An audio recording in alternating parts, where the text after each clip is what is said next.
Hello students, ये आपका basics of grammar का थर्ड पार्ट होगा। थर्ड पार्ट बोलिए या थर्ड क्लास। फर्स्ट क्लास में हम लोगों ने डिस्कस किया था subject and predicate, second one में object and complement, and third one is auxiliary or helping verbs, जो आपका ये है। ओके, आप प्लेलिस्ट में जाओगे तो सारे वीडियोस आपको मिल जाएंगे एक ही साथ। अब हम लोग इसमें देखते हैं ऑक्सिलरी और हेल्पिंग वर्ब्स किसको बोलते हैं। सबसे पहले हम लोग ये देखेंगे कि वर्ब्स का नाम ऑक्सिलरी या फिर हेल्पिंग क्यों पड़ा।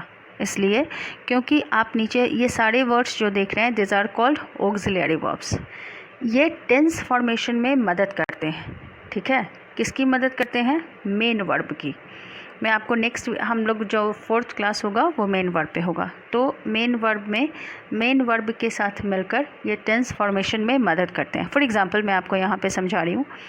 जैसे अगर मान लीजिए कि आप एक वर्ड लेते हो गोइंग। गोइंग क्या है? मेन वर्ब है। इसके साथ अगर आप इज़ लगा देते हो तब आप बताते हो कि ये प्रेजेंट कंटिन्यूअस है। अगर मान लो कि हम लेते हैं गोन, ओके, गोन के साथ पहले अगर आप हैज़ या हैव या हैड कुछ भी लगा देते हो तो वो भी हो जाता है present perfect. If we use was or were before we going then it becomes past continuous.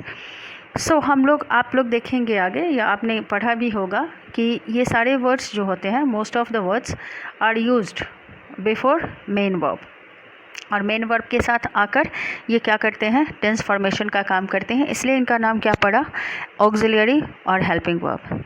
इसमें एक बात और है जो आपको ध्यान देने की है। ऑक्सिलरी और हेल्पिंग वर्ब्स मैं यहाँ पर 23 परहैप्स ये 23 ही है और 21 है। जो इम्पॉर्टेंट है मैंने वही रखा है जो और आपके यूज़ में है। इसको फिर से 2 पार्ट्स में डिवाइड किया जाता है। ये सारे जो ऑक्सिलरी वर्ब्स मैंने लिखे हैं इसको 2 पार्ट्स में डिवाइड किया जाता है, पूरे ऑक्सिलरी वर्ब्स को, और उसका नाम दिया जाता है मेन ऑक्सिलरी वर्ब्स और and second one is models.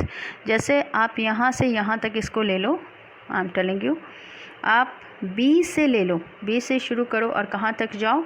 Did तक। ठीक है, इन सारे ऑक्सिलरी वर्ब्स को बोला जाता है मेन ऑक्सिलरी वर्ब्स। इसको बोलते हैं मेन ऑक्सिलरी वर्ब्स। ओके, बाकी के जो आपके बच गए can, could, shall, should, will, would, may, might, must, ought to, इसमें डेयर और नीड को भी यूज़ किया जाता है। हैज़ टू, हैव टू भी कहीं आप देखेंगे, लेकिन पहले आप इस पे कॉन्सेंट्रेट करो। और बाकी के कैन से जो शुरू हो गए ऑक्सिलरी वर्ब्स, इनको नाम दिया जाता है, they are called modals. Okay, इनको बोला जाता है मॉडल्स। यानी कि अगर ऑल टुगेदर आप बोलोगे तो ऑक्सिलरी वर्ब या हेल्पिंग वर्ब्स होगा, लेकिन again it is divided into 2 parts. Auxiliary verbs or helping verbs are divided into 2 parts. First one is called main auxiliary verb and second one is called modals. तो अब हम ये जानेंगे कि why it has been divided into 2 parts. इसको 2 parts में क्यों divide किया गया, का क्या कारण था? तो लेट मी टेल यू। इसमें आप यहाँ तक देखोगे, ठीक है, ये सारे जो ऑक्सिलरी वर्ब्स हैं इसको आप अकेले भी यूज़ कर सकते हो और मेन वर्ब के साथ भी यूज़ किए जाते हैं। अकेले यूज़ करने का मतलब क्या? इट मीन्स कि आप इसको आप ऐसे भी सेंटेंस लिखते हो ना, I am a person, I am a boy या आई एम अ गर्ल, आप ऐसे लिखते हो he has a book. Okay, कहने का मतलब ये कि जो बी इज़ यहाँ से आपका शुरू हो रहा है, बी से लेकर कहाँ तक? डिड तक, इसको आप अकेले यूज़ कर सकते हो इधर एज ऑक्सिलरी वर्ब्स और मेन वर्ब्स। ये मेन वर्ब्स की तरह भी यूज़ होते हैं। जब आप ऐसे लिखते हो कि I have intelligence, I have intelligence, यहाँ पर आप एक चीज़ देखो, यहाँ पर कोई मेन वर्ब नहीं है, यानी यहाँ पर ये अकेले यूज़ हुआ है। ठीक है, अकेले का मतलब हमेशा ध्यान में रखना मेन वर्ब के साथ नहीं। तो इसलिए जो ऑक्सिलरी वर्ब्स अकेले भी यूज़ होते हैं, अकेले यानी मेन वर्ब के साथ नहीं, अकेले भी आ सकते हैं और मेन वर्ब के साथ भी आते हैं, उनको बोलते हैं हम क्या? Main auxiliary verbs. बाकी जो बच गए कैन, कुड, अब आते हैं हम लोग किस में? कैन, कुड, शैल, शुड में। इसमें आप देख लो, अगर नहीं जानते हो तो आज के बाद आप जब भी बुक पढ़ोगे और कहीं भी इंग्लिश पढ़ोगे तो इस चीज़ को नोटिस करना, can, could, shall, should, will, would, may, might, must, ought to, यहाँ से आप ले लो, ये सारे ऐसे ऑक्सिलरी या ऑक्सिलरी वर्ब्स हैं जो सिर्फ और सिर्फ मेन वर्ब के साथ ही आते हैं। आप इनको कभी अकेले नहीं यूज़ कर सकते हो। आप कभी ऐसे नहीं बोल सकते हो कि I can a man, no, I can be a man, okay, I can be intelligent, I can be a scholar. वहाँ पर बी का मतलब, एक चीज़ मैं और बता दूँ, बी का मतलब होता है होना, बनना या रहना, ठीक है। तो ये मेन वर्ब का याद रखिएगा, जब भी कैन, शैल, शुड, विल के बाद बी आता है, इट मीन्स रिमेंबर इट, उसके बाद उसका मीनिंग क्या हो जाता है, वो मेन वर्ब आप समझेंगे, ओके।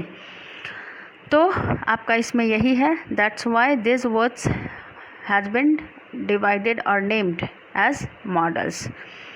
बहुत इंपॉर्टेंट है स्टूडेंट्स, इसलिए इसको ध्यान रखना। Why it has been divided into two parts? Auxiliary verbs or helping verbs have been divided into two parts, as some of the auxiliary verbs can be used alone, means without main verb, and they can also be used with main verbs. But what about can, could, shall, should, will, would, may, might, must, ought to? आप इसको कभी भी अकेले नहीं use कर सकते हो। आप कोई बुक उठाओ, उसमें पढ़ के देख लो, आप कहीं भी नहीं देखोगे कि कैन, कुड अकेले यूज़ हुआ है। It means they are always followed by main verb. इनके बाद मेन वर्ब आएगा ही आएगा। फॉर एग्ज़ाम्पल देखो, I can do this, I can do this, he will come to me, okay, come to me। यहाँ पर क्या हुआ, कम आया, यहाँ पर आप देखो डू आया, आप कहीं भी देख लो। So I think you must have understood this. अगर कोई प्रॉब्लम आपको हो, समझ में नहीं आए, तो please feel free to write in comment box. Thank you for watching.